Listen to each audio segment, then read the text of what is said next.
All right, talking about weather today, like we've been talking about, we need that rain. It's kind of just maybe a few pockets out there today, but you said we could see some maybe in the hill country tomorrow. Yeah, we've been in this pattern where one county gets over an inch of rain, the other county gets nothing. Now, I think in the hill country, we'll get a little bit more widespread action tonight. Yeah.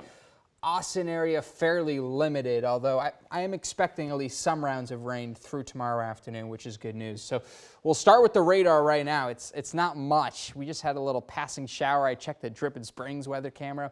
That rain chance, we'll put it right around 10 to 20% at this hour. But let me take you a few hundred miles west, way out toward West Texas, and look at that line of storms that formed on the dry line. There's taken a linear structure moving east along I-10. And the big forecast question is will these storms keep their same intensity as they move into parts of the KXAN viewing area? So I'm going to show you two different computer models. This is the data I have at hand for the forecast, fairly dry as we work through the next few hours. Out toward Mason and San Saba, this computer model anticipates a weakened trend. So still some rain, which is good.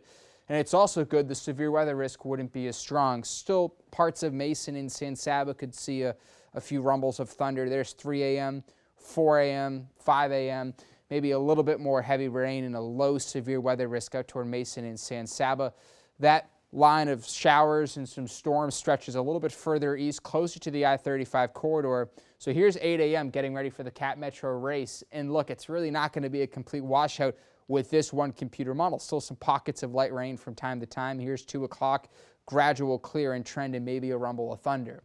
Now, computer model number 2 is placing a little bit more rain developing into the 3 a.m., 4 a.m. hour, followed by some light pockets of some strong to severe storms out in the hill country.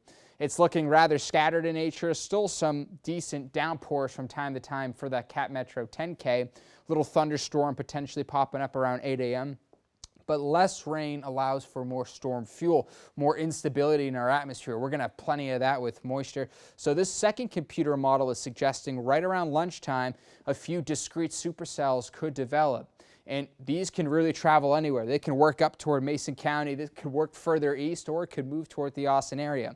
So expect changes here. This is not going to be set in stone, but this second computer model is suggesting a little bit more stronger storms closer to the Austin area, this time past noon into the afternoon hours. So essentially think of it as there's 2 rounds of storms. There's how far east can those storms get in the hill country late tonight, and then could there be a discrete supercell into the afternoon hours tomorrow? So that's essentially what we're watching here at the First Warning Weather Center.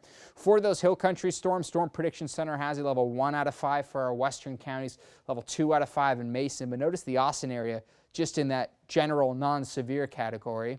Now, tomorrow, Storm Prediction Center, because of the possibility of those discrete cells and morning storms, is highlighting a level 2 out of 5 risk west of I-35, Austin, right on the edge, still level 1 out of 5.